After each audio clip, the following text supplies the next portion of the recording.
Welcome to Hidden Images Podcast, powered by Next Level Internet Radio. And for the next 2 hours, we're bringing you nothing but the biz as it relates to Black business, Black entrepreneurs, and Black culture. And before we dive into my special guest, I have a couple of quick announcements to make before we get started. So now that the holidays are over, it's time to get rid of that stubborn belly fat. Hooked on Fitness, Nutrition in New Boston, Texas is ready to schedule your next consultation. If you'll visit www.hookedonfitnessandnutrition.com, schedule your next consultation. Coach Shanti will get you hooked on fitness and get you right. So we also have L&M Cleaning Services. They are now hiring for part-time and full-time positions. If you'll contact them at 214-403-2533. One last business announcement. Griffin's Financial Services now offers DIY credit repair. So if you're having trouble building that credit, if you don't have the time or the finances to pay a credit repair counselor, then you can do it yourself. Download Griffin's Financial Services DIY credit repair ebook on www.griffinsfinancialservices.com. Download your copy today. Get started to having better credit. That is something that we all need. So let's just dive right into the show. How are you, Dre? I'm good. How you doing? I'm good. Thank you for being here. Yeah, finally. I know we tried to get you into the studio last week. COVID is just going around crazy. Everybody's just getting sick, and I was sick at the first of the year. Let's just dive right into that. How are you feeling? I'm feeling good. I was actually feeling better the same day they diagnosed me. But now I'm feeling good. I'm feeling a whole lot better. Good. Taking care of myself. That's what you have to do. Yes. I mean, that's all we can do. I know when I was sick, that's just staying in bed. Yeah. Well, vitamin C. Yeah, definitely vitamin C and natural herbs. Natural herbs. Yeah. So just tell me a little bit about yourself, Dre. This is our first time meeting. I know you reached out to be on my podcast. Yes. I appreciate that. Yes. Thank you. I felt like it was just time. I've been business owner for 4 years now. Started my first business 4 years ago. Just moved down here to the Dallas, Texas area from Nashville. And just expanding. I like the opportunity here. The market is great. I feel like it was a better fit for the business as far as expansion. So I came down here and, it's been good. I think I made the right decision, coming out here and bringing that marketing and that business and entrepreneurship. So what are we talking about? What market, what business are you talking about? Because you have several. Yeah, I have a lot. You have several. My first business was a moving company. Mm-hmm. Now I don't merge it together, cleaning and moving. And that was the first business, the moving company. L&M Cleaning Services. And moving service. Yeah, originally it was L&M Moving Service when I first started it. So that's basically what I'm working on. I got a new company that just started, the home restoration company. Mm. And what we do with that company is we do home improvement, do a lot of rehabs, refurnish, rebuild houses and stuff. That's the latest company that I got going. So you said you're originally from Nashville. Well, I'm originally from Florida. Yeah, we lived in Nashville 7 years. Mm-hmm. Then I've been doing a lot of business here in Dallas from Nashville. So I just decided to just come on down here to Texas and get some of that Dallas money. So it's the business that brought you here. It was more the business, yes. And business is keeping you here. Yeah. It was slow at first. It's different when you doing business outside versus coming in, and then it was a little different. I had to get adjusted to some things and get familiar with the market. So once I got comfortable with everything, it was picking up pretty good. So one thing you just said was it was slow at first, and I know this is definitely a podcast directed towards entrepreneurs, business-minded people. Talk a little bit about that, it being in business and having that resilience to keep going when business is slow. You gotta just keep motivating yourself. It's not gonna pick up overnight. You just gotta be persistent with it. You know, like I could have just said, you know what, forget this, I'm gonna go back to Tennessee and working out. But I had to remind myself, what was your reason for coming here? You see what I'm saying? The reason for coming here was to build something different, something new. So why just, you know, quit and just not, you know, give it at least an effort and then go back? That's just defeat the purpose, you know? So I just feel like if you're going to really do something, you put your mind to it, no matter if it's slow, you just keep with it. You know, it's like an it. I always tell people it's the it factor, that word it. You know, if you get past that it word, that it, just keep going. You know, sometimes, you know, when you start something, it might don't look like it's going to happen right then, but you just got to just block that out your mind. Just keep going. You know? I agree. And I know we've been talking behind the scenes and getting to know each other. And I mean, tell everybody, you know, where you really started from, like dive more into your past and how you transitioned into your lucrative business. Yeah, it was hard. You know, I got out of prison in 2015, and then 2018, you know, from 2015 to 2018, I was just kind of juggling in between temp jobs and stuff like that. And just one night, I was working this little temp job on third shift, and I was like, man, you know what, something got to give. Like, I went in the car, and I was like, you know what, I'm not going back in that place. I know definitely I don't want to go back in that place. I don't want to go back to selling drugs. And I had $5 to my name. I was pretty much broke, you know, riding around and beat up tourists with gaslighting on and stuff. So I was in a dark place at the time. You know, I was just trying to figure it out. And at 38 years old at the time, I was like, I know definitely I'm not going back to streets. I'm not going back trying to sell drugs. So I used to work with this guy that had a moving company. And I just used to pay attention to how he do things and stuff like that. I was like, you know what? If he can do it, I can do it. So one night I'm sitting in the car and I had this $5. I said, you know what? Forget it. I'm going to go and step out on faith and take this $5. I'm going to go and run me a little Craigslist ad, advertisement Craigslist. I don't know if y'all familiar with Craigslist. I ran a little free little 30-day ad on Craigslist. I didn't have money to get marketing, like flyers and stuff like that. So I went to the library and type up an ad on plain white paper and cut up them squares and put them in the outside in the windows in the gas stations. And about a week later, I got my first call from this lady, and she was like, "We need some movers." I'm like, oh, I got excited. I couldn't afford to get a truck. I didn't have a truck. So she's like, don't worry, I got the truck. So I said, okay. So I got a couple of guys I knew who helped me out. I made like $700 on that job. And the same day, as soon as we get done finished with that lady, here comes this old white guy hit me up. Hey, we need some movers. I need help. They had the truck. So I ended up making $1,100 on that job. So I said, man, I made almost 2,024 hours. So I'm saying, okay. But when I was in prison, I took up marketing, business marketing, and didn't know that I was going to eventually use it one day. I was just doing something to knock some time off my sentence. And so I took that skill that I had and just put it in my marketing. So that first year, I made $136,000 or $5. You know, just marketing, just stay with it, you know, word of mouth, you know, just, I wasn't really using Facebook my first year in business. I was just going out like the old school ways, passing out business cards, interacting with people, engagement with people, and being I had a moving company, I would go and post up at the U-Haul and storage units and pass out flyers and stuff like that, and that's how I got a lot of my clientele. So I tell a lot of people that our business isn't on social media. You would not imagine how many people not on social media right now who might need your services. And so that's how advertising was back in the 80s and 90s. You passing out cards, you setting up, going to U-Haul, wherever you go where the customers are. You're not sitting around waiting for them to come to you.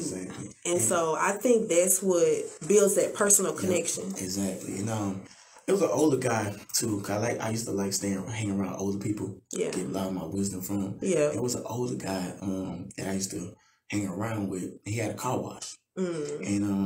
And I was like, I asked him, I said, why I don't never see you on Facebook or Instagram? He was like, for what? He been in business 30 years.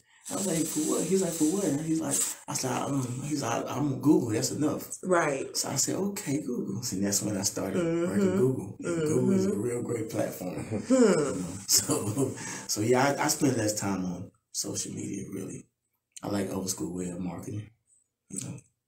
That's what I was telling Douglas last week, that the fundamentals of business don't change. Yeah. Because you're not going to reach everybody on social media. Yeah. You got a better chance of interacting more with people in person than social media and stuff. Because now with scamming going on, and all this craziness going on, you know, that's the first thing people think when you try to, you know, network with them. Or it's a scam. And or so, you know, when you in person and you're being able to interact, they can gravitate to your personality better than on social media. So I definitely keep the old school marketing in my strategy. It's those personal connections. Yeah, that's what you have to make them. Yeah. Even in any industry. Yeah. You know, even when I used to work, you know, in retail, that was the basis of every game plan. Exactly. Greet, make those personal connections, build a rapport. Yeah. Even in 10 minutes. You know how much rapport you can build with somebody in 10 minutes? The first time impression is everything. Exactly. You know what I'm saying? First time impression, because I mean, when I'm talking to you, I'll be able to feel the energy, feel the vibe. And I'm big on energy and vibe, so you can't really get that on social media. You know? No, you That's can't. why I always, when my customer hit me up on social media, I always schedule a walkthrough. You know, I can be able to meet them before we set anything, any price, any estimate. I want to at least be able to meet my customer, because they got some crazy customers out there too. So, you know, it's always good to feel the vibe of the customer, and I know how to deal with them accordingly from that meeting. So how do you deal with the crazy customers? Just throwing that out there. That's funny. Actually, you know what? At first, I was trying to deal with them one-on-one, but sometimes it gets so out of hand. I got an assistant, and I put it all on them. I love that. I put it all. That's their job. Yeah, then they call complaining. I was like, hey, here's this number. You can call this number. Yep. They'll take care of you. So, I love that, Dre. It's a hectic when you're trying to run businesses and then trying to deal with those type of, you know, individuals. So, you know, I just, whatever complaint they have, if it's like a serious complaint, and my assistant reach out to me and tell me, hey, it's urgent, like, then that's when I intervene and step in and, you know, talk to them like that. But if it's just like, you know, just a complaint, and because I don't hear all type of stories. People will get over on you. People just like, you know, people get their packages from Amazon, and then they'll call Amazon and say, well, I didn't get anything, and knowing you got your package.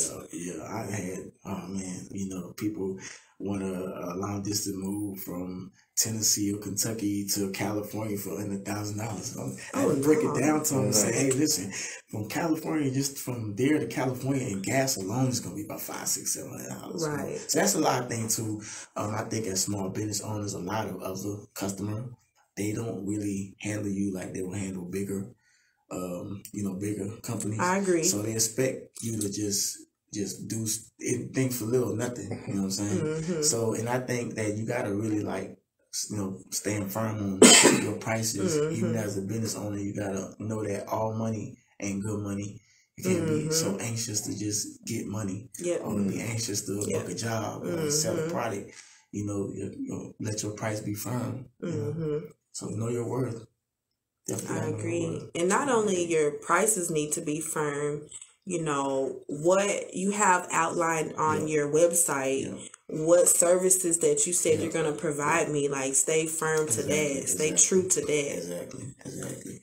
Because, you know, they'll talk you into changing that thing. Yeah. You know, they will do that, you know. So yeah, you know, I engagement and, you know, and things like that is very important. You know? So why do you think, because I agree with you, small business owners, from their clientele, they do kind of get handled versus big businesses. Why do you think that is? I have thoughts on it, but I just want to hear your thoughts. I just feel like it's more the title to me. If you keep yourself in a small business mentality and you present your business as a small business, that's how they're gonna react to it. And that's something I be trying to get out there too, that small business mentality.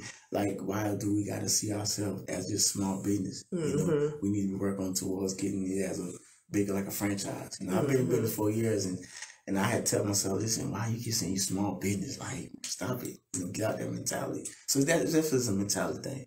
You know, if you present yourself, and there's a lot with marketing and your, you know, everything how you put out there, how you put it out there. So if they look at a small business, I had one customer, he looked at my reviews, and he didn't say good or bad. He was the reviews, whatever. He's looked at as the amount of reviews I had.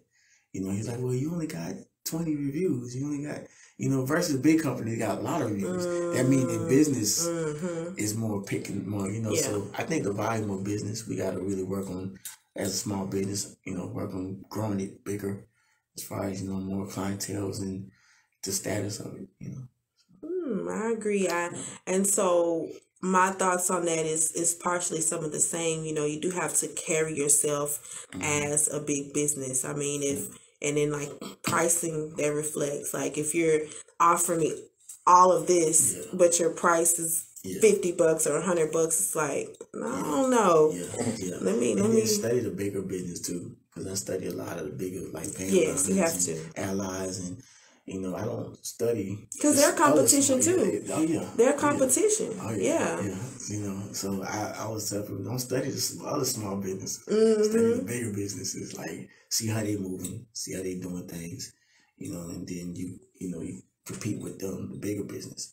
People like, well, you small business, how you compete with big business? Easy, trust me, because I've had customers that actually hired my company, and she was telling me, she was like, wow, she was like, you know, first of all, the prices were better. And then when I got in there, I mean, we moved like a 3-4 bedroom house with less than 5 hours. And she said the bigger business was giving her a 10-hour estimate timeline. So we actually went in there and, you know, did what we had to do. So that's another important thing too. Like when you compete with the big businesses and you advertise in a bigger market, just make sure you're able to back it up what you put out. That's true. Yeah. That's true. And that's part of being a business owner and doing your market research is studying your competition. And it's not just the small businesses that are competition, it's the bigger businesses too. It is. And then marketing that's what I studied too for the big businesses, marketing. See how they market. What are they doing? You know, marketing is very important. I mean, I tell everybody, you can't put out things if it ain't got no brand identity to it. I see a lot of people that just put stuff on social media, just promote. Promoting nothing. Really, like, you know, and who are you promoting to? It's like a science project.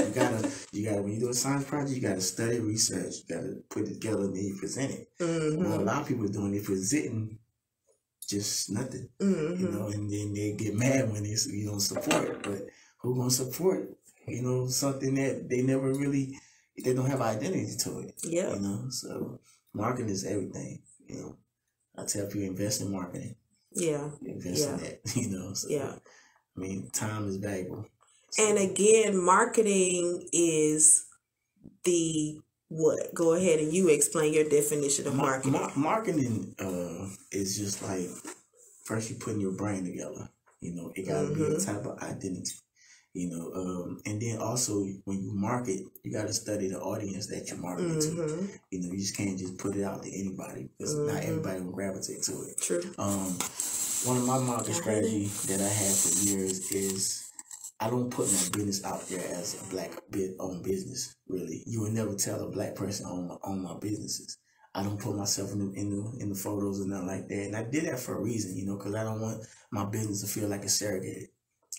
I agree. So when people do hit me up and they be like, wow, you know, they look at me and like, I didn't know it was a black owned man on this business, you know. And I do think because we, you know, as blacks, man, it's hard, you know, in the business world as far as marketing because, you know, like, cause 90% of my customers whites, you know, and I tell myself, some of them if they known that it was a black business owned business, they wouldn't have hired that business, you know. So you can just tell the look on their face on some of them when they see my face, like what? But you know, marketing is just identity. It's just putting stuff out there that's gonna gravitate, and you know, your target audience and things like that. You know, promoting and marketing is totally different. You know, promoting to me is just advertising. what you already market, what you don't put together. Right. You know, so that's marketing to me. You know? And that's the definition. Yeah, you gotta. I had somebody that's debate me. No, marketing is not. It's not no difference in marketing. There is a big difference. I can't wait for my presentation. He was a rap artist, and I was like, now you see why you right where you at with the music. You know, because until you get that marketing and promoting is different, then your music might go somewhere. You know, so, and that goes. Marketing applies to everything. You know, whether you're a music artist, a business owner. Yep, it's all how you build your identity, your brand. Yeah, I tell people, if you really want to study marketing and you're trying to compete with the big businesses, look at Nike. Yeah, look at Coca-Cola. Yeah. They have built their brand awareness, and you're not going to stop that. Exactly. Like, patience is in marketing. You got to have patience too.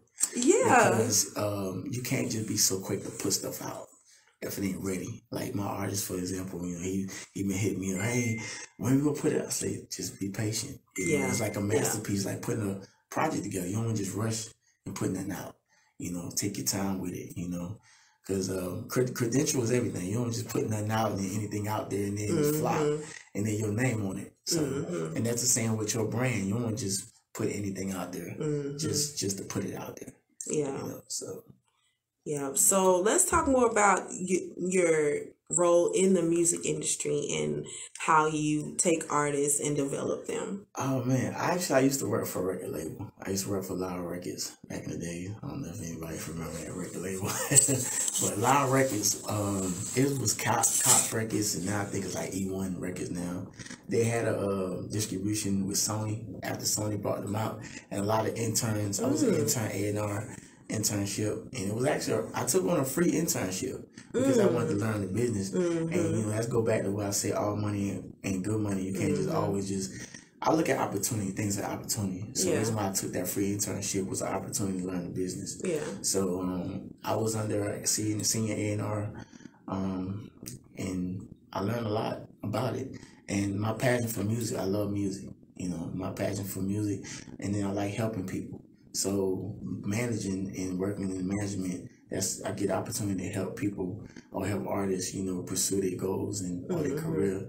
It ain't easy though, managing artists, but you know. So I kind of put it off for a while, and then recently this young kid hit me up, hey man, I want you. He's very humble, and that's what really made me want to work with him because he's humble. You know, he get a little excited, but I always tell him, man, stay humble, be patient, you know. But I just like music, you know. I know a lot of musicians and a lot of people and stuff like that, but I'm very dependent. I don't rely on people for help. You know, I feel like if you show people that you worth being helped, then they help you. So I don't like handouts. So yeah, the music thing, like I said, I love music. I'm working with a couple people now.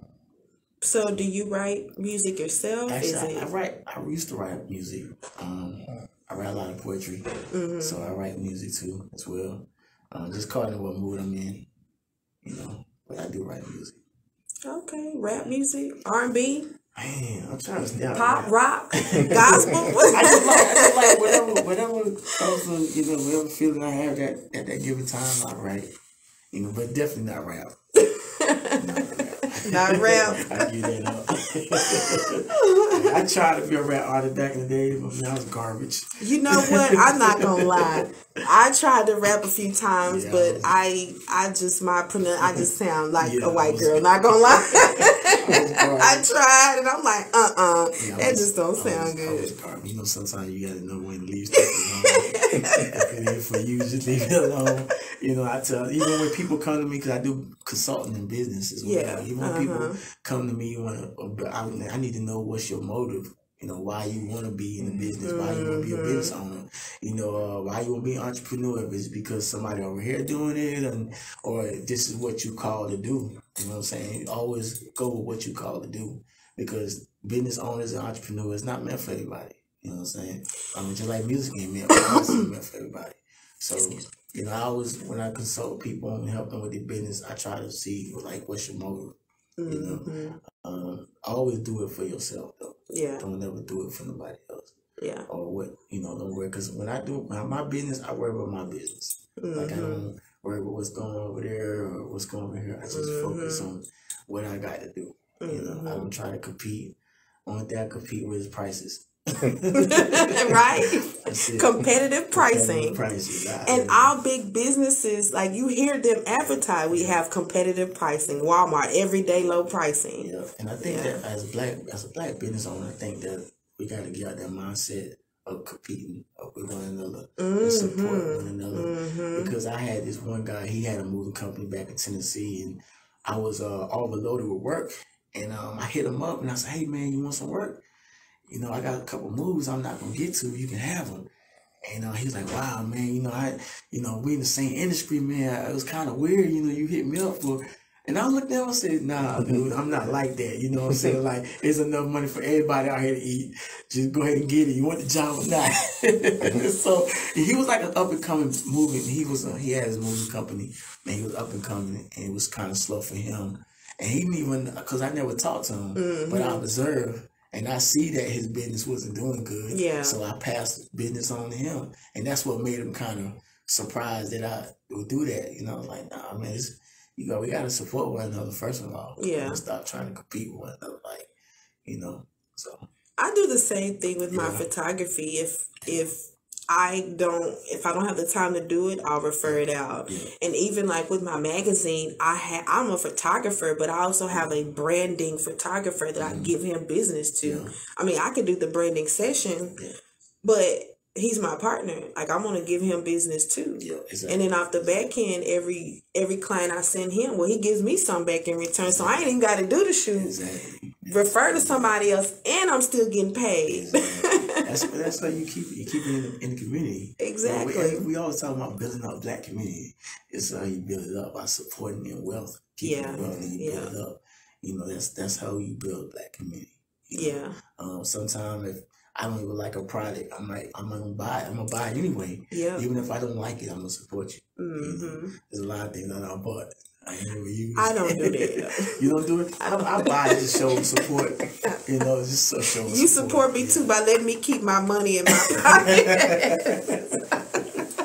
I'm sorry, I know. Like I ain't Yeah, because I'm really big on the brand awareness. Like if you're giving brand awareness, if you really care about your product, if you really care about your brand, if I walk into your establishment and you greet me, you really care to explain your products to me.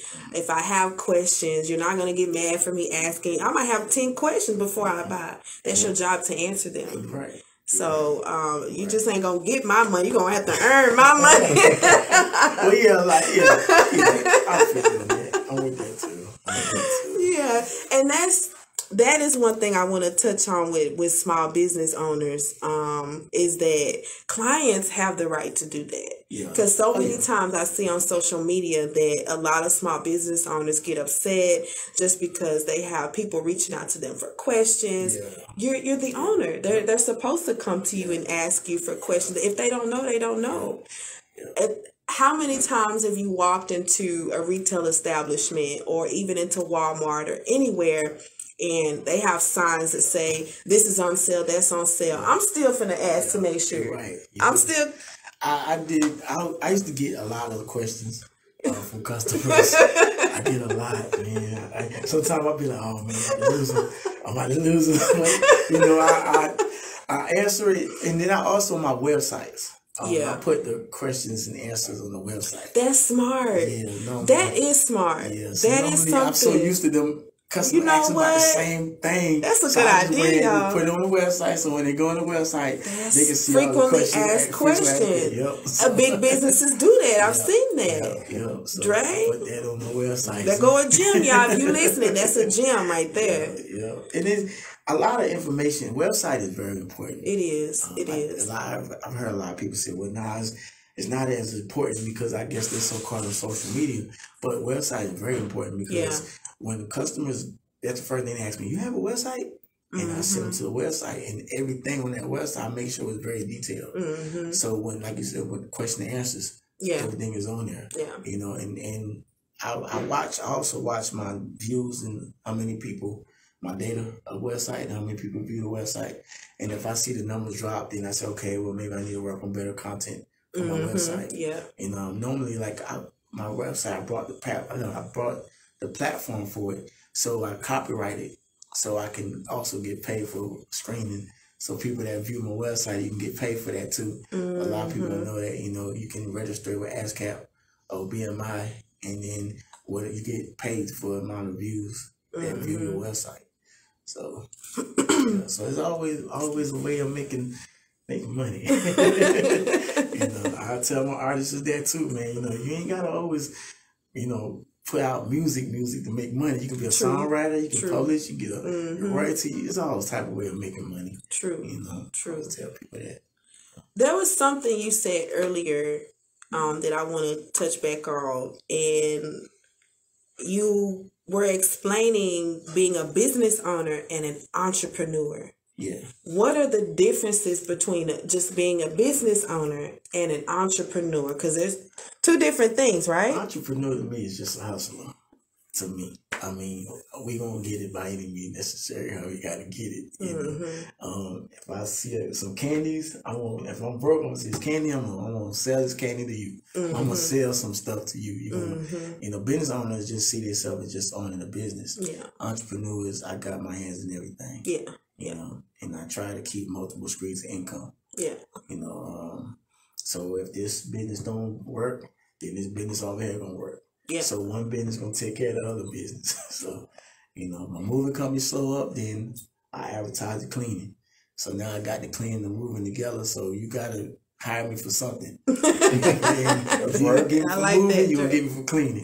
And I got the landscaping company over here. So you need a yard cut, we gonna do that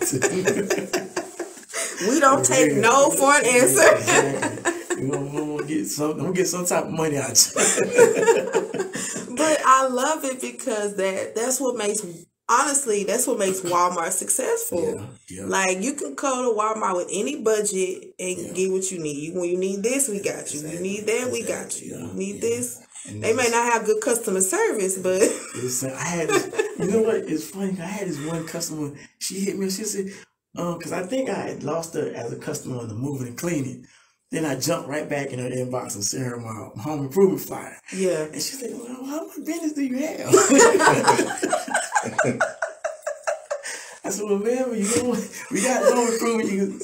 Our website is this. I got a website for every business. I know that's right. Yeah, I understand if I lose a customer, but the objective is not to lose. Especially if I'm already communicating with them, engaging with them. Yes. But I know that you can't book them all. So yeah, once you make that connection, it is very important to listen to the client, listen at what they're asking for, and then close the sale. Exactly.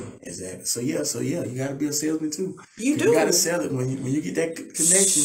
Then that's when you got to change that. Get into that salesman pitch then. And a lot of people don't know that no matter what business you're in, even if you are at the drive-thru at McDonald's, you are a financial advisor. Yes. And people don't realize that, because if you want people to buy your services, then you might have to guide them on ways to, put the deposit down.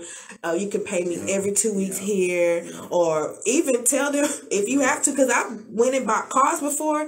They will literally tell me, don't pay that bill to come get this car or move this around. Like, they will tell me what I need to do to move around money in order to buy from them. You definitely got to be a great salesman. You do. As a business owner. You do. You really do. Because I don't have a sales consultant person. Yeah. So I'm my sales person. So once I get that connection, then yes, I'm a salesman now. Yeah. I'm not a business owner no more. Right. I'm a salesman now. It's time to sell. Sometimes you gotta know how to turn different things off and turn different things on. If you're a business owner, sometimes you gotta get out there and work as well. You do. I'm humble and I don't let my position get to my head. I'm a business owner, I'm not gonna touch that. I'm gonna put on my uniform and I'm gonna get to work. Yeah. You gotta be a great follower before you can become a great leader. Yes. You gotta know how to, downgrade yourself if need be to be able to sacrifice and make, things work. And then when you time to lay back again, you build yourself back up to that business owner. But sometimes you gotta do what you gotta do. You so true. To make things happen. Nobody's gonna run your business for you. You gotta run it yourself. Shit, if you let anybody else run, you're gonna run down the ground. Run it down For real. to the ground. And don't hire family. No, don't do that. I don't think I never had a family member work for me. Don't do that. Because they will be the first one to run it down to the ground. They help strangers run it down to the ground. You gotta protect your brand. Like you do. That's like your energy. Because you put all that time and hard work into it. And you gotta protect it. But like you said, nobody gonna rep it like you. Nobody gonna understand it like you either, because it's your vision. That's your vision. And not everybody, God give us a vision. Not everybody is, that's your vision. So not everybody gonna see your vision like you see it. Yeah. So yeah. I'm very spiritual, by the way. I'm telling you everything. You cannot do nothing without having that spiritual, foundation. You gotta have it. Well, you know what? Let's take a quick commercial break. All right. And then after the commercial break, we'll dive more into your spirituality. Okay. Yeah. Okay.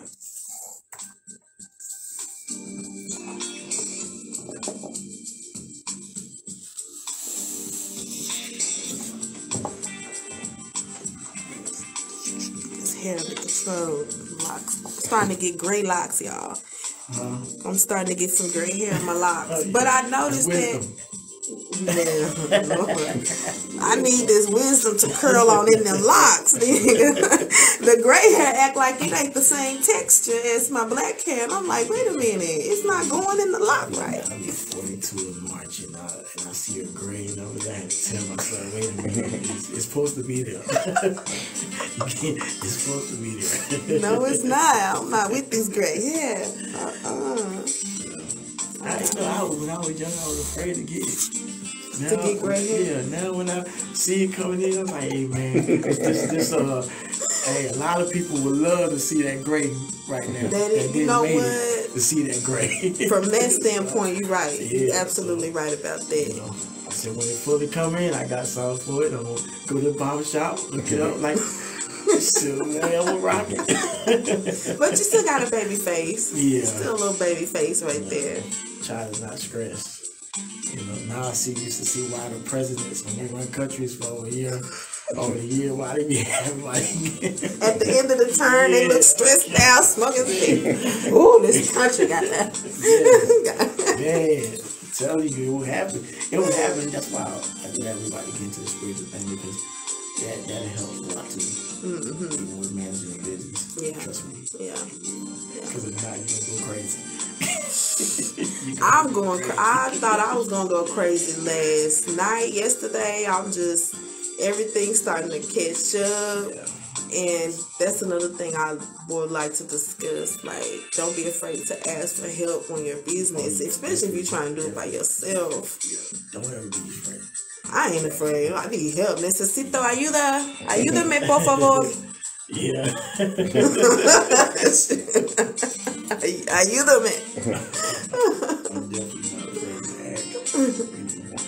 And I'm not afraid to ask for the sale either. I be trying to tell people, don't be afraid to ask for the sale. You see somebody, like, for instance, that need a moving job, hey, I'll take care of that for you. That's asking for the sale. Yeah. Why don't you hire my business? I give you a good rate of that. Oh, yeah. Right.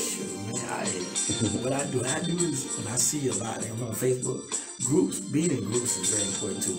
But when I'm being in groups and I see somebody post, they need some move, and I see 100 people already, oh man, first I put my website on there. Yes. And then I jump in the inbox. And send out the And that's another thing I want to touch on. Like, when people, like, say for instance, if somebody was looking for a cleaning service and I tagged your business, instead of liking what I tagged and saying, thank you, Sabrina, I'm not the one that you should be trying to talk to. You know, when somebody do that, I go in there and I reply with my website. Yeah. Reply with the website. Because that person gonna see it. Yes. Yeah. So they will go to the website. You have to make connect. I jump in DMs too. I've been serving and seen a lot of it. again, a lot of people don't have websites, man. Yeah. You gotta get them websites. Yeah. I'm telling you, especially with white people, they want to see websites. They do. And that's exactly the difference between a Facebook clientele and an actual buying paying customer. They want to buy from your website. They're not trying to go to your Facebook page and buy. And no, they're not going to take criticism, man. And I've talked to like customers that, you know, they tell me what I'm doing wrong. And I take that and make it better. I open my business for that too. Constructive criticism. I love it. I do. Makes you better. I mean, how you gonna know? Presented by none other than Hidden Images Digital Magazine. The Women with Purpose Tour is about empowering women one day at a time. Again, love her voice. I wrote that script. Yeah. Wrote that script. Right now, next script. I didn't know I was good at commercial scripts. I'll tell you, you have to tap into yourself. You really do. I didn't know I was good. I got my next one. Ooh, got the bitch. Welcome back to Hidden Images Podcast, powered by Next Level Internet Radio. If you just now tuning in, we are here live in the station with Dre.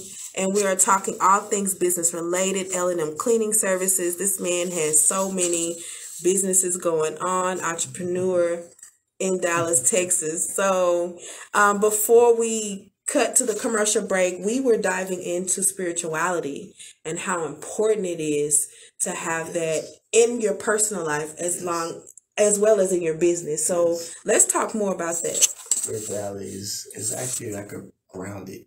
You need to be grounded when you run a business. You got to be grounded because now you're gonna be all over the place. Yeah, and it also help you to balance. You know, it don't matter who your higher power is and what religion you serve. You know, get you some type of spirituality connection because running a business ain't easy alone. And if you're trying to manage a business and your everyday personal life, it's going to drive you crazy. Yeah. So if it ain't driving you crazy now, it's going to drive you crazy over the years. So and get you like some type of spirituality. I'm very spiritual and everything I do, I'm always going into meditation. When I come up with ideas and thoughts, I meditate on it before I do it. Prayer, meditating, I would say meditate. Because you got to always find your peace within, your inner peace. So I do a lot of meditation. I consult my higher power before I make any type of decisions, business decisions. I make sure it's right. And I observe my own ideas and thoughts before I put into action. So if I don't feel like it's going to be right, I go back into the lab, brainstorm, and do it again to get it right. But I'm going to consult my higher power. I like that. That's definitely something that I agree with, and a lot of the marketing experts or gurus that I follow say some of the same things. Like Seth Godin, every day before he gets started with his day, he writes. Every day. Brainstorming. And that's it. It's very important to brainstorm. I didn't know important brainstorm was until I went to college. And we used to do brainstorming, because I went to college in my later years, my late adult years. Ain't nothing wrong with that. Prison, I actually got out of prison in June 2015, then I went to college October 2015. So, and I was like, brainstorming, but it helps. It works. So, it's very important to brainstorm ideas. Because if you're like me, I think of about 30-something things at one time. And we'll say it out loud, talking to yourself. 30-something things at one time. And I'm like, man, this is crazy. So brain seems like it's always working. Overwork. And it is a 24-hour-a-day job. Just running your business or your entrepreneurship alone. It is. It's nonstop. It definitely is. Because I can't even tell you when the last I take a personal vacation. Even when I call myself going out of town or just traveling, I find myself doing something with business. Yeah. Phone calling something. And I'm like, well, dang, I get a lot of calls on the road and vacation. I need to go on this more. but yeah, it's never ending. It's never ending. But this is what, they say, be careful what you ask for. So that is this true. is what we want to do. Yeah, so we gotta prepare ourselves we gotta keep ourselves prepared for it, I didn't ask for this. I was forced into it. Yeah, we know. And when you at a dark place and you be like, you trying to figure it out, you be like, man, hold on, wait a minute. Like, I want to do this, I want to do that. And then, bam, power in the tongue is very powerful. The words are very powerful. Yeah. And go back to spirituality, what you say, what you speak, Mm-hmm. your higher power hear that. Yeah. And okay, this is what you want, I'm going to give it to you. Yeah. But I also know that, everything is divine. Everything serves a purpose in life. So where we at in our life is just, that's where we at,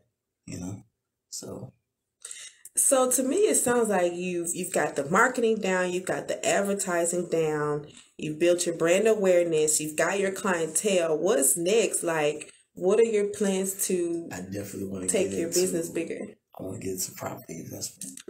That's what I definitely want to do, is start flipping houses and stuff like that. I used to go up to the Midwest a lot before I actually moved to Texas. I was supposed to be living up in the Midwest, but I actually came this way. But there's a lot of property flipping up there now, like Detroit, St. Louis, Chicago area, and I used to go up there a lot.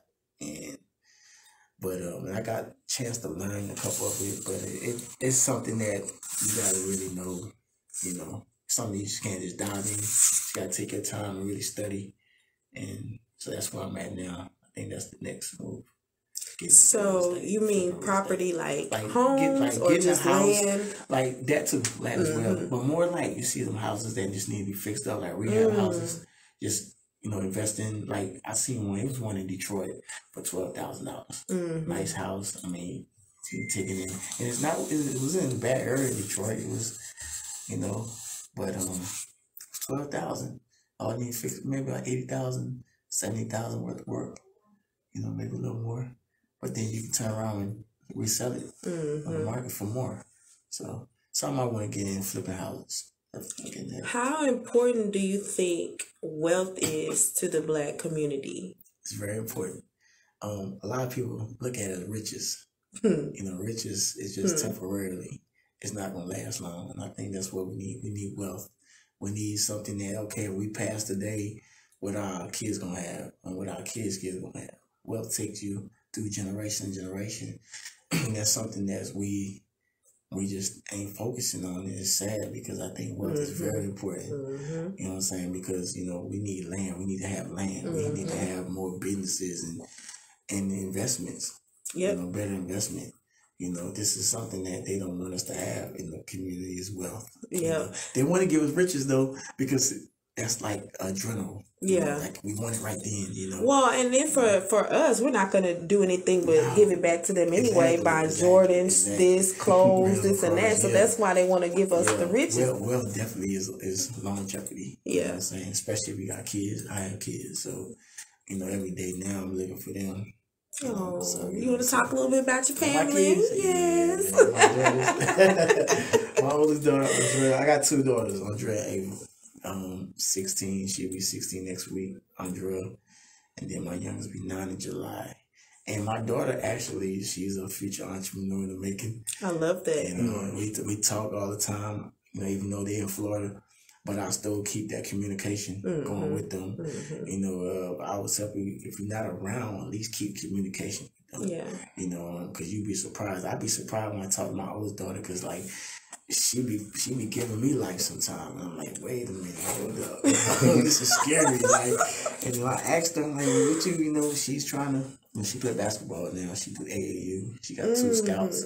I'm trying to pick her up, one from UCLA, and then another college from Charleston Southern. But I would tell her, education is everything. She want to start a business. She actually said she's doing her little business thing. So I asked her, I was like, what kind of business you doing? Well, selling snacks and candies and doing hair and stuff like that. I said, all right, cool. There you go. I'd rather you be doing that than being out there selling drugs, So, I mean, don't take the road that daddy took. I mean, that's what you're there for. That's what parents are there for.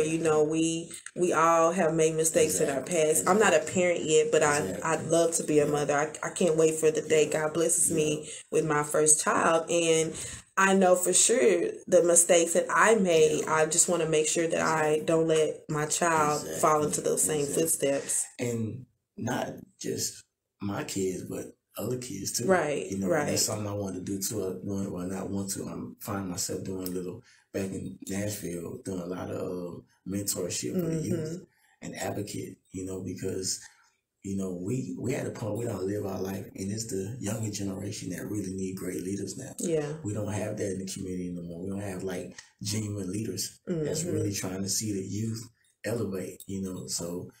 That's something that I want to focus on as well. You know, back in the days when you in your community and you do something bad, it wasn't just your parents beating you. You had the neighbors beating you. Everybody. You know, this person would beat you. Like, and that's how I feel like we need to bring back in the community as far as not the beating, but, you know, we need to concern ourselves more with other kids. That it takes a village. Well. Exactly. Yeah. Exactly. So, and we don't have that. Yeah. And when I was young, I used to go to a lot of the older people, sit with them and talk to them. Who they got to talk to? The younger kids now, you know. Mostly all the older ones is in the rest of state of development. They want to. They're old, but they want to still be young. Yeah. So you know, like who they gonna? It's sad, but we in trouble. We in trouble. You know, what the younger generation is, you know, in trouble. They don't got that leader. You know. And I also think that, you know, part of that has to do with, and age isn't nothing but a number, but at the same time, mentality. The mentality, yeah. You know, the mentality behind it. And so a lot of the parents are younger and their kids are just maybe 10 or 15 years older or younger, hanging out, smoking and drinking with my daughter or son. That's just too much for me. They want to be friends with the kids. I tell my daughter, I ain't your friend. Yep, no. And I have 6 nieces and nephews, and they my little friends. Sometimes they be trying to test me. They do. They try to, especially my nieces.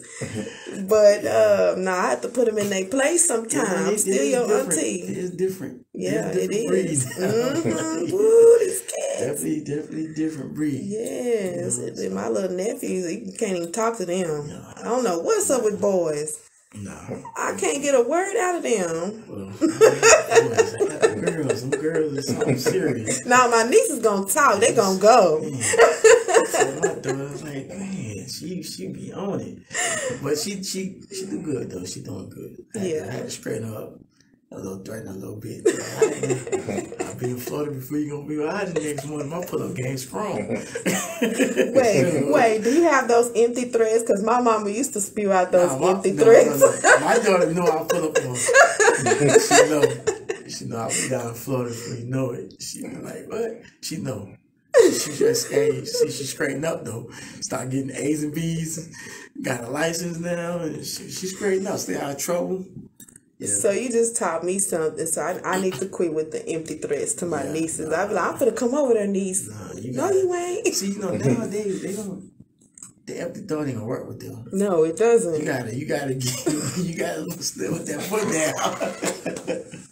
I remember my auntie one time, I disrespected her in her home. She yanked me up by my neck. Choked me out. It's just, you know, that's why I see my business as well. Yeah. Business owners to really help people do my business. Yeah. And like when I got out of prison, I couldn't get no job. It was hard getting a good job. Like it was just hard for opportunity because, you know, and I was like, you know what, I'm gonna create my own. You know? If they don't want to give it to me, I just create it. You know? So a lot of the guys that's coming out of prison and stuff like that, it can't get I pay my guys more than what they would get paid from any other movie company. Yeah. You know, I make sure I give them a lot. You know, so because I know how it goes coming out and be having a felony on your record and things like that. And I also show them, hey man, this is how you can do it. This is what you know what I'm saying. It's multiple ways around all this. You know, like you can get your record spun, sealed. I'm gonna make sure you make enough money with me to get that straightened out. Yeah. You know what I'm saying? You need your license back? Okay. I'll make sure I give you more money this week so you can go ahead and take care of that. So, you know, as business owner, I feel like, you know, when God bless us, it's not always a blessing for us, but it's a blessing to be a blessing to others. Yeah. You know what I'm saying? So, and I feel like that's where a lot of success come from because of that reason, to be a blessing for others. You know, so that's why I always say, humble yourself. Yeah. Always humble yourself because this blessing is not just for you. Yeah. You know, this blessing is for you, but it's also for you to, you know, share bless blessings. someone else. Yeah. Then that's what keeps your blessings coming. You know what I'm saying? So, you know, I think if a lot of business owners get in that type of mentality, they'll see a difference. Even I'm talking about the ones that are struggling. Yeah. You know, things like that. So. Yeah, because that's the difference between just selling a product and really providing a service. Yeah, exactly. I mean, because you can still sell products like T-shirts and still have a service mentality behind it. Yeah, exactly. You know, I'm not just trying to sell you this T-shirt and move to the next customer. How did those shirts fit? Did your family like them? And when is your next family vacation? I'd love to make more shirts for you. It's like you really have to dive deep into giving your loyal customers that customer service, that personal, that experience. Exactly. So they'll want to come back. Yeah. Supply and demand, service and sales. You know. There you go. I'm more a service guy. Yeah, I love a service-based business. I'm more a service guy. Yeah. You know, sales, before I studied the market, jump in the market, I was like, I don't think I'm not too good at selling, you know, unless it comes to it, like, you know, we were talking about earlier, you know, when you have to put yourself, you know, take yourself down to a salesman, and when you're servicing people, that's different, but just straight selling stuff, I can't do it. You know? I was good at that. Yeah, some people have that gift. I'm good at it. I think I am. You know, I don't know, like, you know. It all starts with a smile. Yeah. If you can smile at people and just break that ice, simple as that. I think this right here on this podcast is gonna be the only time you see me smile. There you go. More than any other time. Make this man smile. People like, do you smile? Why you always be so tight? I do think I take things serious a lot. You know, because I just feel like, man, one error will mess up everything. One bad error. And in some businesses, it will, especially banking. Your numbers is off. That might ricochet everything. Yeah. And I'm so serious with time. Yeah. Because you can't go back yesterday and fix nothing. That's time. You just, you know. But if you prepare yourself today, and then you'll be ready for tomorrow. I don't like leaving today unfinished. You know, because tomorrow now, but then you gotta go back to yesterday. Because you know, I'm finished. I like, well, if I see it, do it, just do it. Like, don't be wasting procrastinating. Procrastinate. I love that you said that, because even when I was working as a merchandiser, I would always prepare for the next time I was coming back to that store. I'd finish what I needed to do, and I'm like, okay, well, the next time I come here, I know I need to tackle this, and that. I want to move this around. I want to do that. I want to do that. You're always preparing for the next day in business. Time can be on your side or can be against you. Right. It's just how you utilize it, you know. So I'm big on that. I hate a procrastinator. I procrastinate sometimes. That's something I got to get on myself about. Things come up. Things happen. And that's understandable. But for the most part, you got to stick with it. But what you just said is the same thing that one of my friends said. She's a member of Pretty and Pecking Gun Club. Shanae Wise, Catering Done Wisely. Book her. I heard it. You've heard of her? Yeah. Catering Done Wisely? Yeah, there you go. There you go. I tell you, I'll be reserved. But she said the same thing. Like, when she gets tasked or somebody calls her, even a friend that needs to do something, she's gotten to the point to where it's like, okay, let me do this now. While I got you on the phone, let me go ahead and send this to you now. So that's done. Instead of procrastinating or waiting or hanging up, I'll send it to you later. Then you forget. Then the next day, you still got to do it. Time management is everything. Everything. Is you know, you can't pick up something and then put it down and then go here and then do it. No, you got to do that. Finish it, then you go there. You know, you just can't, because then you're going to be all over the place. You know, and I see a lot of people doing it as well. Like, you can't pick up something and put it down, or just like, I'll get back to it later. No, because it might, later ain't promised. Right. You know, and that might not be there when you come back. So, true. You know, I would look at it like that. I would tell people, get it, do it now. You know, your heart is like a clock. It ticks. Any given second, it can stop. You know? So we just gotta live every day like it's your last. Grind. So let's go back really quick, because you were talking about how your business, it's not only, you're not only there to provide that service, but when you hire people, you're there to help them, motivate them to get out of their situation.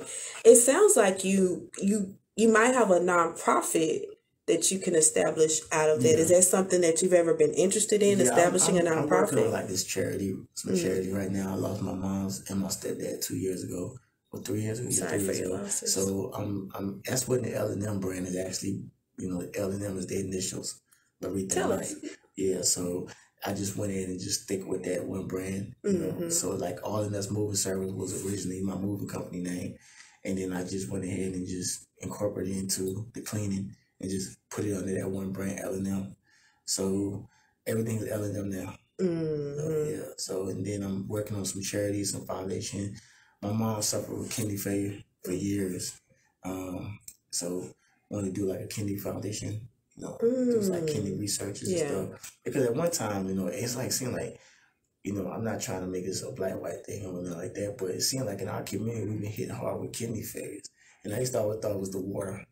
Like back in the day, like water before they start doing the cleansing the water. It's like a lot of people kidneys was going bad, So it's just I want to do a little research thing with that, trying to looking at that stuff, and that's where a lot of the money raising gonna go towards that, So How important do you think it is for a business, whether a small business, big business, to attach themselves to an organization? It's very important. Staying active in the community. Always showing your face. Even sometimes you don't want to, but you still gotta get out there and do something. For COVID, 2020, I went out in Kroger's in Nashville, and I was just helping people with groceries. I was telling everybody, hey man, you got between 5 and 7 to meet me at Kroger's. Come out. Because I know there's a lot of struggling families out there. And, everybody ain't fortunate. That's why I was saying about, when you're blessed to be a blessing to others. So when you have opportunity to be a blessing to others, then that's your opportunity. So it's the same way of going in the community. I was helping them with the groceries. I would get on Facebook and say, hey, single parent, we're doing a little fundraiser, like a little drawing or something. And then I just put that money towards their light bill or something. I always get back, even now, because before I started my business, I would have to ride around asking people for gas to get to these little temp jobs I was doing. So now what I do is I just randomly go up to gas station and just fill somebody, car up. So you can't never forget where you come from. When you being blessed, and I think our nonprofit organization is very important for giving back for the community and stuff. It's very important.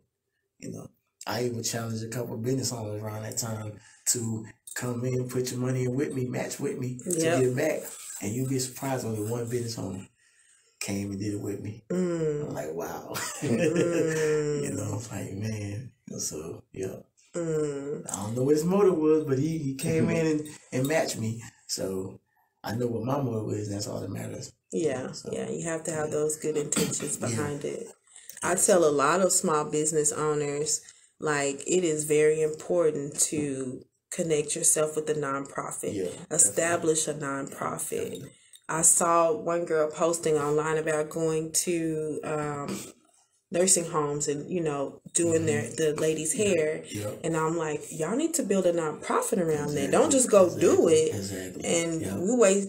Not that you're wasting time, but if you're building a brand and you're wasting time by doing that, honestly, build a nonprofit around it and really make it about them and relate it back to your business, because a lot of consumers shop based off your brand, not necessarily even the product you're selling, but if they know you're out there building rapport, giving back to the community, you have products that part of the proceeds are going here, and there, they'll support your business. They will. Another thing too, I haven't been doing a lot in Dallas area, but sponsors. Yes. Doing a lot of sponsors. Yes. I have people hit me up, hey, would you like to, wear our logo? Your logo patch on our brand. Like one time, just recently, this fighter reached out to me. He's I guess underground fighter, and he's getting ready to go to Las Vegas to do the fight. And he asked me, hey, if I can, give him my logo and put on his trunk. Yeah, so that's like a sponsor, right?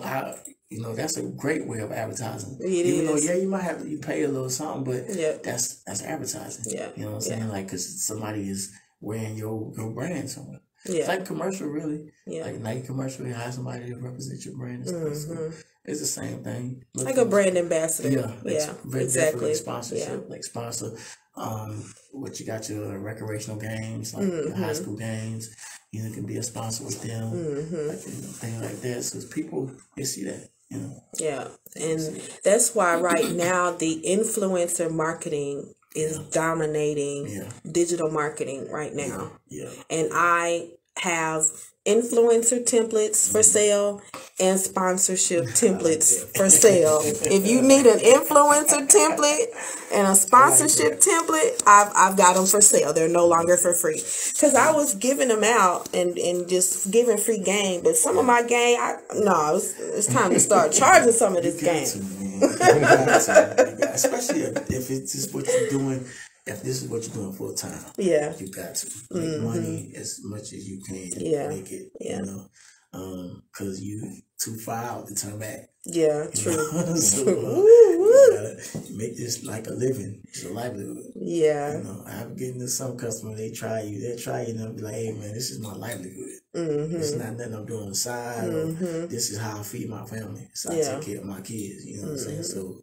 This is what the price is. Yeah. So and stick with it. And I know that I've got some things in the works coming up that I want to just talk more into pricing. And there's so many ways to advertise your brand, advertise your pricing without undercutting your pricing. Yep. With the guy with the moving company, how I did with my pricing was like I said, the guy that I was working for, that had a moving company.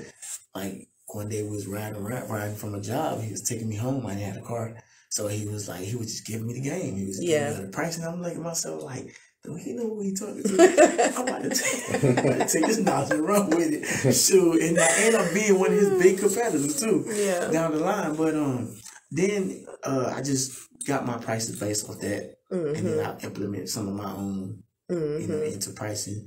Now with the home improvement company, I didn't know pricing well. So what I did is Google. I Googled what it would be to the average price on that. And I said, okay, well the average price, because they give you a low and a high. Yep. I take the low and then I kind of keep it close to the low, but like in the middle, so it's affordable. And I always say affordable, meaning that it'll be able to you to afford it to do it. So I try to keep it, like that. I like how you put that, because that's when it comes to selling and advertising your business, wording plays a big part on it too. I have cheap prices. Well, your product probably cheap too. Your product probably cheap too. It's affordable, but affordable like that. Damn, what's affordable? Ooh, let me go see. Let me, I never put my price out there. I love that too, because it forces the client to contact you, and you have to make that connection. Y'all hear that? That's another gem. Yeah, that's where I'll be able to interact with them once they call me. Free estimate. Yes. Every estimate ain't free. So I'll make sure I put free estimate. So when you call me, it's free to talk to me about this job. You have to hire me for it. So that plays wording plays a big difference. It does. They look, people reads. People still be reading and pay attention to those little words. So here's one I always give an example, especially with pricing. Like, so you go into Walmart and you see, like, just for instance, like their seasonings. How much are they? They're about 99 cents, right? They're higher than that. Well, the great value kind gonna be 99 cents. Well, just for an example, you have a product that's $1. Yeah. What do you think they're gonna do? They're gonna bulk it in one container or one bin and slap a 5 for $5 sign on it. So now guess what? You got me as the client thinking in quantity versus price. So now I'm thinking, 5 for $5. Well, let me get 5 of them. Let me go and get, and I don't even need 5. I just probably need 1. But you've now advertised to me 5 for $5, 3 for $10. Let me go and get that 3 for $10. Exactly. Even like the website, when you go on the website, I make sure I put on there 25% off. This is a discount. Senior citizen, military discount, because a lot of military move. So I make sure I put those percentages discount on there. I'm always trying to work some type of promotion officer and deal where it's like it's back me. It's affordable to them, and it won't hurt my pockets. Yeah. Yes. So you know, I love that. And that's a good way of pricing as well. It is because like I don't mind discounting. I know a lot of people, it's a big talk, especially with small business, black small business owners. Your prices are your prices. Yeah. You can have your prices, but it's your job to make the customer think they're getting a deal. Yeah. For example, like if you sell t-shirts and they're $25, well, my t-shirts are 2 for $50. Yeah, don't that sound better than $25 a piece? They 2 for $50. And people have the money all day. They do, but they would rather, you know. And I understand, I get it. Yeah, I be like that too. I mean, it's when you out here and you really working hard and for what you got, you gonna spend it wisely. Yeah, you know? Yeah. And I always put myself in their shoes too. I'm like, okay, yeah, that's true. You know, spend your money wisely. They're gonna always give them discounts, man. Yeah, they don't want people looking for a deal, and consumers have the right to do that. So what if they're coming to you on a budget and you may or may not be in their budget? That's their job. That's what they're doing. They're shopping around trying to find who's in their budget. It was growth, man. Like over the years with pricing, and I know that first year I lost a lot of money. I probably lost more than what I should have made. Cause I had my third customer. She was like, "You need to go up a little bit on your prices." You know, when a customer tell you that, you know there's something wrong. Like I'm like, okay. I'm like, all right. And then she was right. So I had to went back and study. I had to really went back and study a lot of things, man. Yeah. So. You know, it's definitely a lesson learned. You know, like you learn, and if you one of those type of business owner that willing to learn, you know that, okay, I made this mistake, and I need to go back here and see what I need to fix it. Then you would definitely be in business long. Ooh, I love you just that. be like, oh, I never know what to do now. You're obedient, man. You gotta be obedient. Yes, and everybody's not coming for your business, like. You know, like again on social media, I see it all the time. You know, well, somebody came to me because they didn't like my prices, or they said my prices was too high. Well, maybe they are too high. Maybe they are looking at the product you have or the service you have, and it doesn't meet the price, and the value doesn't meet the price. Or maybe they can just be looking at the individual. That too, that too. Like that's why it's so important to separate your personal life from your business life, because people will not buy with you because they don't like you personally. Exactly. That's why I segregate myself from my business, because first of all, I'm very direct, you know, and I'm not gonna change. I'm who I am.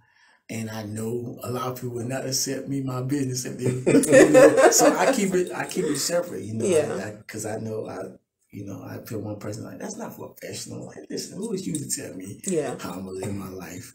Because I own a business. You know, I'm a different type of boss. You know, I'm not your average, you know, like, you know, the blue collar, white collar thing, you know, this is how I am. So, you know, so I keep it separate from my business. You know, it's like I said earlier, like if you see go on my website, you see you wouldn't even think I own that business. You know, because I like to stay from the spotlight of that. You know, I promote, I advertise, I do my own flyers and logos, and I do my own content. So I put that out there. But as far as, you know, seeing me on, I like that. I told Douglas this last week. That's why I would strategically name my business is what I did. I did not name my photography Sabrina's Portraits Photography, Sabrina's Everyday for no images you can hold photography. I have a motto behind that. Let me turn your image into something you can hold. Like you gotta it can't be a trend. It can't be, you know, I'm gonna do this because I'm gonna do it because this person doing it, that person, and I'm not gonna do it for attention. Because I'm not, you know, I'm not that messed up by the attention. So it's like I'm not gonna make y'all don't have to know I run this business. All you gotta do, if you need moving service, just call that number. And you know, if you need cleaning well, just call that number. We'll take care of you. You don't need to. I think a lot of it is for show, and I don't do the show. You know, I mean, it took me 4 years to do my first podcast. like, wait a minute. And I'm gonna get you some speaking engagements too. I got you, because Dre is also a motivational speaker too. He's got a lot of things coming up. I can't believe 4 years. Give him 5. Wow. 4 years. Been in business 4 years. This your first podcast? First podcast. Oh, Wow. I've been in business 4 years. Wow. His first podcast. Because like I said, I came in the business world like from a street mentality. Yeah. Because I was hustling all my life. So I took that and implemented into my business. Yeah. So I really don't like spotlight. I just like to get money. You know, Right. low and just keep moving. Same thing they do in the streets. They don't like that going, spotlight. Get that money, going, keep you know? going. You don't need to know how to drive this car. Right. Too much attention, man, because it's bad energy out there. Yeah. You know, people don't. They say they with you, they ain't with you. Yeah. They say they happy for you, they ain't happy for you. Yeah. You know, and a lot of people don't like to see you doing good. Yeah. You know, and stuff like that. And I protect my energy. You know, like I said, a lot of people know it's me owning these businesses. Because nobody want to see you change. Nobody want to see you change. You know, I had some buddies. Especially for the better. Yeah, I had some buddies of mine be like, oh, man, you ain't fooling me. That moving company, you know, don't worry, you ain't moving, because you moving more than just furniture. I'm like, man, listen, man, I'm moving, I'm legit. And I try to give him a job, and he turned it down. Yeah, try to give him a driving job. He turned it down. So nobody want to see you change. You know, people want to, you know, they say, like I said, they say, you know, they happy for you and they like what you got going on, but they. Remember back in the day when all you needed was a few people in a dream? Yep. Man. Yep, that's right. For real. A few people and a dream and a vision. That's it. it. Lonely at the top. It's definitely lonely at the top. I lost, man. I'm like, wow, hold up, man. Y'all was cool with me when I was doing bad. I'm getting in trouble. I'm going to jail. But now I'm turning my life around. I'm trying to help. You know, nah, they don't hear that. Yeah. They want the old Dre. And you know what? Those people weren't meant to be on your journey. You're right. And you gotta leave them. You do. You have to. And you can't be afraid to leave people behind. I had a family member, and I'm on I don't care. I'm on my Facebook Live, but I don't care. I uncut. I had a family member who I cut off. One of my cousins, I cut her off because she was talking behind my back about the vision of my magazine, laughing about it. That's definitely I cut you off, cuz you gotta go. Yep. And look where I'm at now. Not even a year later. All I wanted her to do was help run social media management, be a social media manager, because that's what she said she was trying to do. Okay, well let's get this money together. But because it was I tried. Had a meeting scheduled for us and everything. But now look, I'm off to Women with Purpose tour. I met 6 ladies. Some of us were just meeting at the first tour. It was that vision. I had a vision. They saw it, and we all came together. I like that. I love, man. I tell you, I love when a person have a great idea. Me and too. A vision. Yeah, I do. That's why I can't be no hater. Yeah, I just can't, because I think I get more motivated when I see someone else doing good. Yes. When I see myself doing good. You know what I'm saying? And we as Black people, we got to get together, man. Yeah. We got to stop trying to just bring each other down, and we got to stop making excuses, because there ain't nobody else fault but ours. Yeah. Like we always try to say, oh, is that, nah. Yeah. We our own worst enemies. So, but we got to definitely get that mindset, that mentality. Yeah, I agree. It's time for us to start supporting each other more. Like you said, start buying from Black-owned businesses. Start studying them. Yep. You definitely got to do that. Definitely. So we're going to take a quick commercial break. And after the commercial break, we'll be right back with Imperial Dre. I don't know if you want to be called Imperial Dre. That's Imperial brand too. Okay. That's Imperial. You want to use L&M Cleaning? That's like King. King and Queen. Imperial. Superior. Man, we just talked for an hour right there. Because a while ago it was just 12:38. Now it's 1:22. Yeah, first podcast, man. Hey, I want to say, man, I love what you got going too. Thank you, man. Yeah, Thank I've you. been watching you. Thank you. Your For Facebook. real. I really do, man. It's rough, man. We'll definitely link up and Definitely. connect, stay in touch and stuff too, man. Most definitely. Especially when I get this artist out. Yeah. Sure Please. check them out. Please. Yeah, really do. Yeah. So I'm all about networking, man. You do website development too, though, right? Yeah. I do Yeah. website. I'm gonna have to get with you on that. Yeah. The websites, man. Plus, I can hook it up where you can do your live streaming on there. Yeah. I need all that. Your store, All all that. that. Even if you do an event coming up, I can do the countdown. I need all that. Yeah. What I did was I bought I'm the gonna get you to platforms. revamp my website. Yeah, I bought the platforms through GoDaddy. I bought them. So what I do is when I build a website, it's mine. I do it all from scratch. Yep, I put the contents and all that on there, and the copyright and reserve is in it. Okay. So when I do yours, I buy the rights and then I just do it over to you, reserves. Okay. It'll be your website. Okay. Yeah. And how's the maintenance? Well, adding and taking stuff down. I tell you, if you want me to, I just keep in touch with me after I do it. Oh, and then okay. I do the maintenance. I can go in and do the maintenance and all that. Okay. Yeah, I'm gonna have to do that. Yeah, it's That good. was a good point y'all made about The website. it makes it legitimate. Yeah. Oh yeah. Especially man, when you. Legitimate white folks. It's just Yeah. For real. Yeah. You want people to pay. They want to see professionalism. That's the first thing. Well, you got. I think my website was down. The maintenance was down, and it was like, well, your website ain't working. I didn't even know this man was about to go and look for a website. I didn't even, I didn't tell him I had a website. Yeah. Like, we didn't see a website. Like I said, that's a shoot. I went back in there. Yep. That's it. And I was like, give me 30 minutes. Yeah. I said, my maintenance, my tech is working. Yeah. There you go. Yeah, Like 30 spin it minutes, to them. Do that. and Spin it check to back. them. And, yeah, they judge you on their website. They Right. judge you based on that website. They definitely do. They do. I'm like, man, Welcome back. We are here at the station and we are talking all things business, L&M Cleaning Services with Imperial Dre. So we just left off with supporting our kind, supporting Black-owned businesses, getting out there and really just making a name for your brand. So dive into more about how you came from one state all the way to Texas and you built your brand here. Well, you know what? It was an easy transition. It was not easy because I'm so used to that market up there. Yeah. Because like I said, it started in Nashville, to Nashville, Tennessee. So, it was a more familiar market, and also the audience was more familiar with it.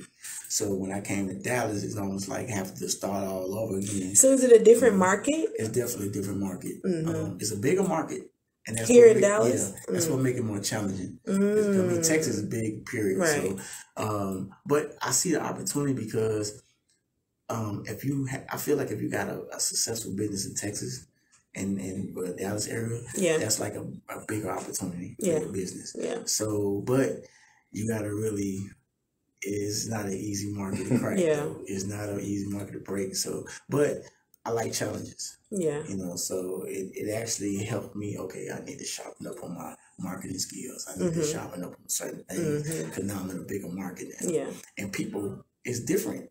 Like for example, here when I was booking jobs here, like in Nashville, it's easy to say, hey, I need a deposit. Or want a company require a deposit. Here, nah.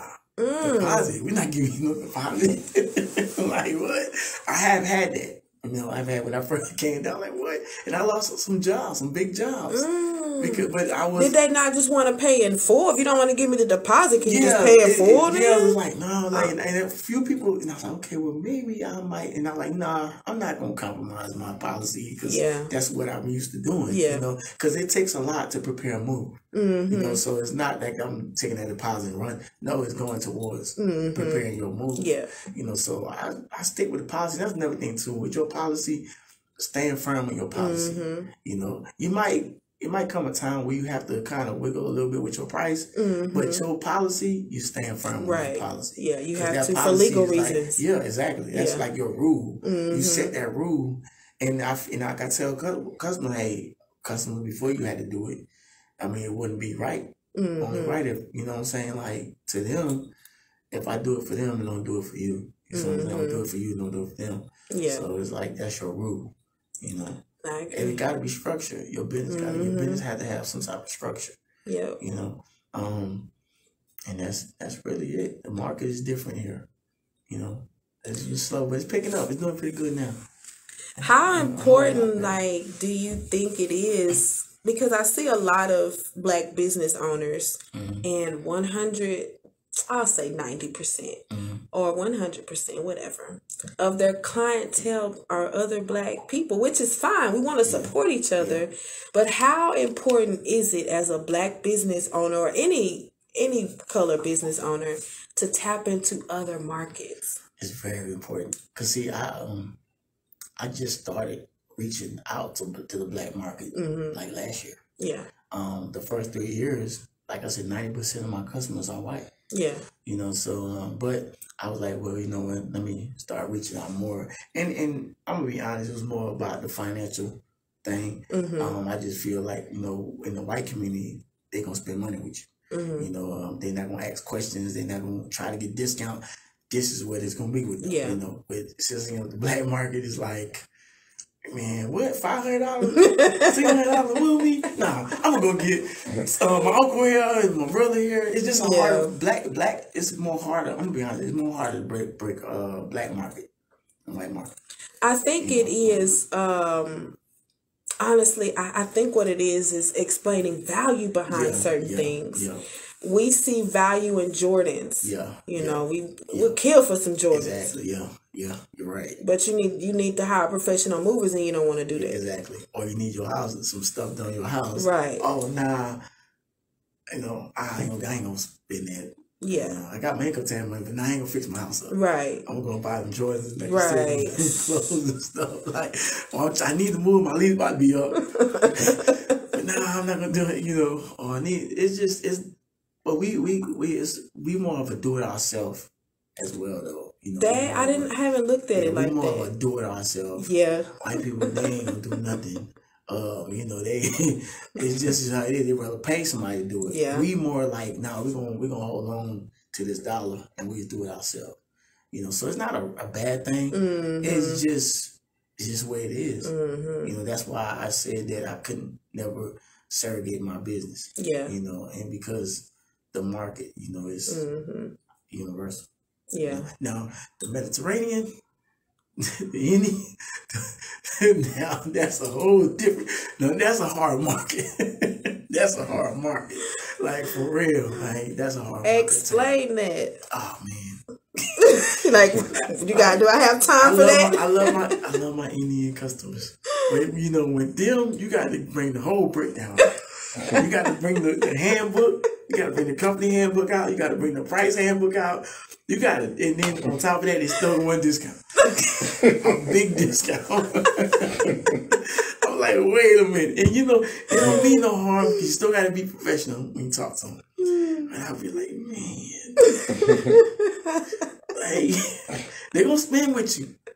But you gonna go through some stuff to get their business. You gonna earn that sale today. Like I said, you gonna earn my business. I told you. One called me after he signed a contract.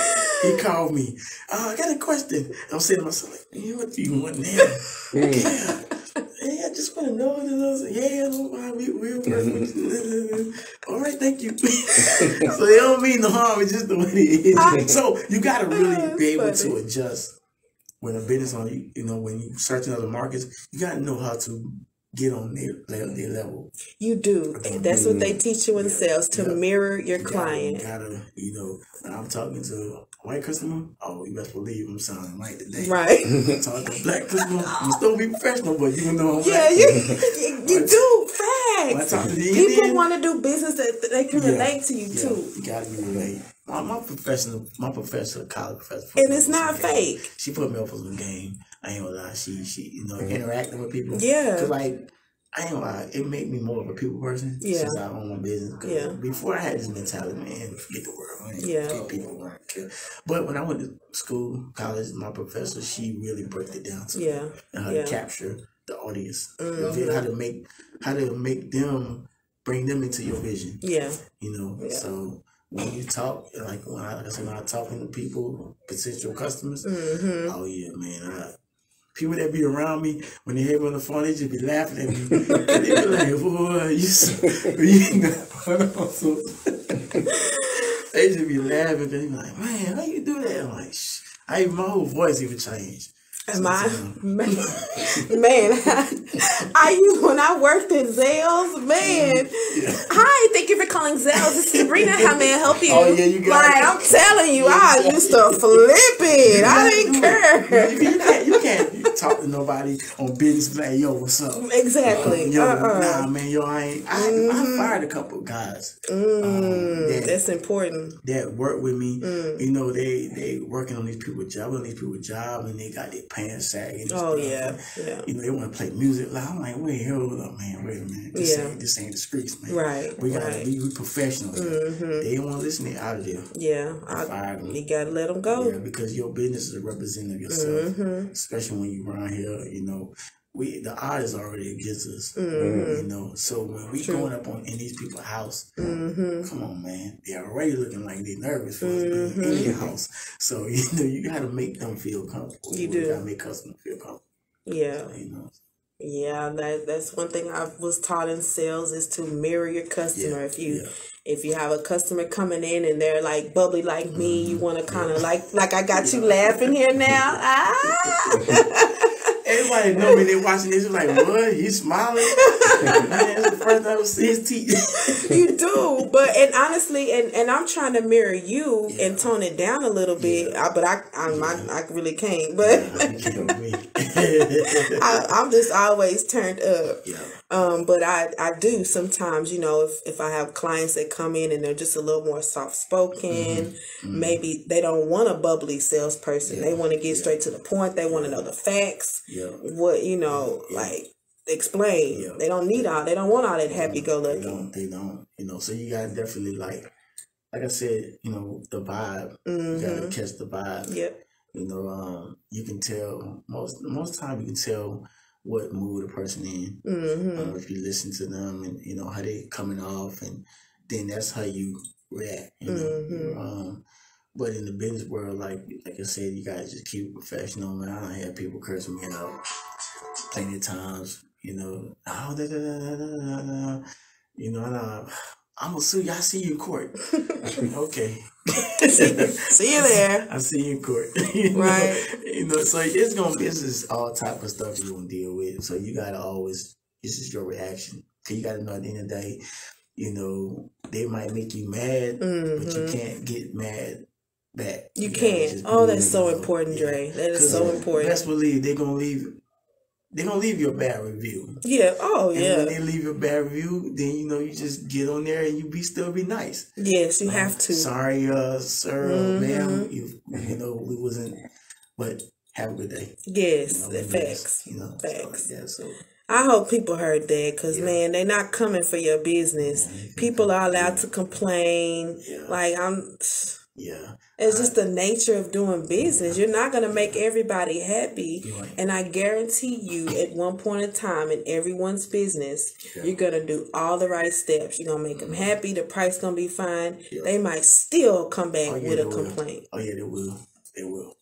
You know, but, you know, like I said, I tell them, hey, look at Burger King reviews and stuff. You know, people complain about them all the time, but guess what? They still booming, still going, and opening another franchise across the street. And that's another thing too. I had to came to realize that you ain't gonna please everyone. You're not. You're not gonna please every customer. You just ain't. You're not. You know, I mean, I'm talking about like. I went to some customer's house and sheriff and police right there. You know, you think you moving these people, you know, I went into a domestic dispute. I'm like, oh man. You know, so it's just a lot of stuff that goes on. And you just gotta just keep it professional through it all. You do. I'm so glad you touched bases on that because I hate when I see online, like somebody may complain, and then the business owner is just going back and forth with that person. Like at the end of the day, now you're the one who look bad. Like they have a right to make that because complaint. your potential customer gonna look at that. Facts. They're not gonna look at that other customer. They're gonna look at that, how you carry yourself. Right. You know, and how you, even in situation how you carry yourself. They're gonna look at all that, how you handle it. Yeah. You know. Yeah. So it's very important. I don't support small business owners who I see online doing that. If I see them doing that, I'm like, oh, you'll never get my business. Because what if you don't make me happy and I complain? Then you're going to be on social media talking about me. Exactly. You don't see Walmart talking about their clients. You don't see Jordan talking about his clients. You're right. You're exactly like, right. you want to compare yourself to these big businesses, then you got to align yourself with that customer service. I want to say something else. A lot of people that really probably don't pay attention, but when you market and you try to reach out to customers, different social media platforms have different group of people or your age of people. And like, I don't know if y'all familiar with OfferUp or Let Go, Craigslist. More of the older people be on there. Yeah. And a lot of the older people, even if you're doing sales or services, they be on there faithfully. You know, I had people hit me up at 12, 1 o'clock in the morning. I'm like, why is this old person over here hit me up? But they be on there. So if you want to reach certain customers, man, try to look outside of Facebook. True. Try to look outside of Instagram. There's so many different platforms out there, man. You'd be surprised. LinkedIn is a good professional platform. LinkedIn is great. I used to promote LinkedIn so much because you actually one-on-one, it gives you better one-on-one engagement with people. You know, like my biggest targets is realtors. You know, I target realtors a lot. So, you know, a lot of realtors be on LinkedIn. So that's a great one. I just put my cousin up on one of them, and she sells her elderberries and different organic herbs and stuff. And I told her, I said, hey man, you know, go in here. You know, even though you might be in South Carolina, tag in Atlanta. Yeah. You know, tag in Missouri, tag in New York, California. You know, like that's what I do. I target different cities as well. Even though I might be in Dallas, but I'm gonna advertise in California. Right. Or I'm gonna advertise somewhere in another state. You know, because if I don't get money here, I'm gonna get money somewhere. So, man, that's so smart. I'm listening to you, like, because I'm still on my journey learning more about advertising, marketing, and things like that. And so, like, with the Women with Purpose tour, that's exactly what I did. I'm like, well, I know we traveling, so I better start targeting to California. Well, we going to Atlanta. Let me go ahead and make this ad go to Atlanta, even though we in Dallas now, but I want Atlanta to see us because we coming. Yep. Like your geographic areas. Exactly. You got your West Coast, your Midwest, your South, and your East. Learn which market is going to be great. I'm going to tell you right now, West Coast, this part of the South, and the Midwest can't go wrong. Yeah. With your market, can't go wrong. So, I mean, see, that's another thing too with being in Tennessee that helped my business as well because I had surrounding states around here. Like it was close to Indiana, it was close to Kentucky, it was close to Missouri, close to Illinois. Everything was in a 3-4 hour radius. So I would hit those different markets. That's smart. So now being in Dallas, I look at Oklahoma, Louisiana, New Mexico. So then I advertise in those areas too. So because it's not that far. I mean, you know, those areas. So gotta search that market because people is different everywhere. Yeah, that's so true. People is different. So it can't be just okay, I have a business in Dallas. You know, and, you know, especially with service, because you can service everywhere. You know, I got a business in Dallas, but man, there's money over here too. And there's money over there. Facts. You know, so I even advertise in Houston. Facts. I want to be down there too. I ain't just came to Texas with Dallas. I came to Texas with Texas. That's why I advertise my photography business as a travel-based photography business. I mean, I want a studio, but I'm like, nah. Let me go ahead and just keep traveling with my photography. I can go anywhere. Plane tickets is not that expensive. And especially if you booking me, you paying for that, so I ain't gotta pay. I put all that in pricing. If I do a lot of long distance moves. And I make sure I do the gas. I make sure whatever, you know, in there. I'll make sure I put it in. They gonna pay for it. Oh yeah. I know that's one thing. I hate moving. I know. Man, I ain't gonna lie to you. When I was moving, I said, man, get ready to move. I said, I'm not touching this thing. I'm my own guy's company. You hired your own company. And I paid them. I like that. I actually paid them. There you go. I like that. I paid them to do it. Yeah. That's dope. I'm gonna hire myself to come move my stuff. I'm not touching nothing. I don't even like moving. It's just that's the market. I mean, Yeah. A lot of people. That's why I tell you, you're never gonna be in business and like what you do. That's a good. So how important is that? Do you have to like what you do, or if there's a market for it, and if your purpose override that, what is your purpose? You know, it's a lot of things like we don't like, but we gotta accept it. We just gotta do it. Yeah. You know, I hate moving, but I'm in the moving business. This is what I do. It brings money. It pay bills. It's a livelihood. Yeah. You know, so I look at that. Ask me if I like home improvement. No, I don't. Ask me if I like cleaning. No, I don't. So every business that I actually do, I don't like it, but I do it. You know. So, if it's bringing in money, I mean, I totally get it. I really do. I mean, I didn't even know that I liked photography. You know, I've never picked up a camera until the pandemic. So, you know, sometimes you have to, like you said earlier, go out and create things. So, do you have time to yourself during the pandemic? Yes. See, and that's sometimes we have to, you know, figure it out. We have to take our time to ourselves and figure it out, you know. Because you'll be surprised if you sit down at your busy schedule and just think, okay, this is what I want to do. What are your options? But we be moving so fast, and we don't just sit and take our time to really say. Sometimes we don't even have time for ourselves. You know, you just sit down and think. You know, 15 minutes a day is the thing. Yeah. You'll be surprised what you come up with. I like that. 15 minutes a day. Let's see. Okay. Well, you know what? It's 1:44. Wow, we been talking too long. We've been talking for a while now. Y'all know every show I'm hungry. Tengo mucha hambre. Every show I tell them, tengo mucha hambre. I'm hungry. Yes.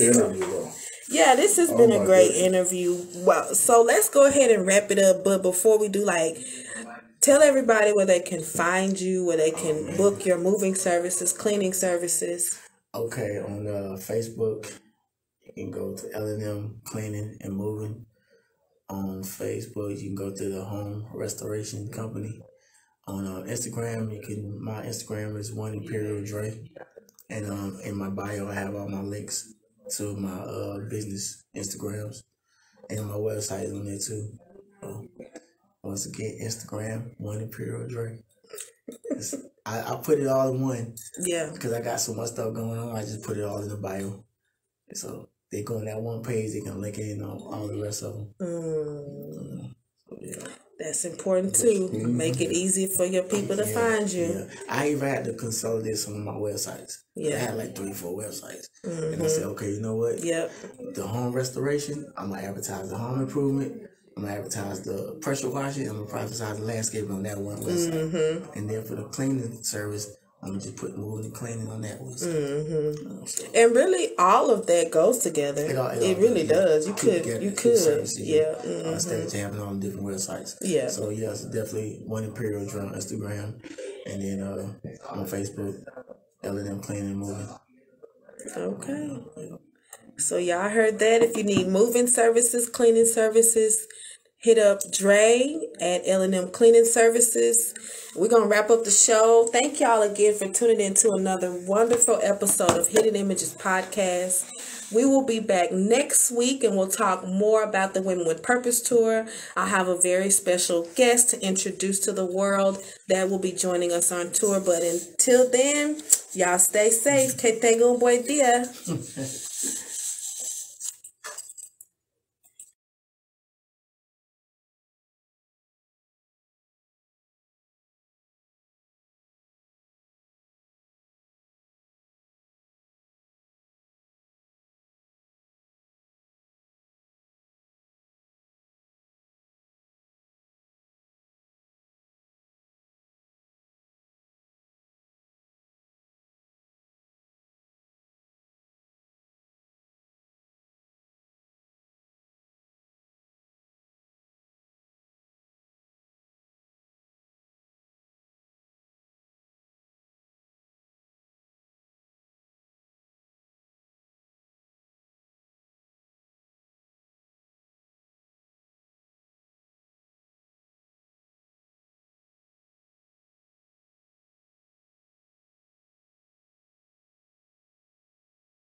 Hi there, it's motivational speaker and spiritual transformation coach, Doris Spencer Shackelford from Doris Speaks Life.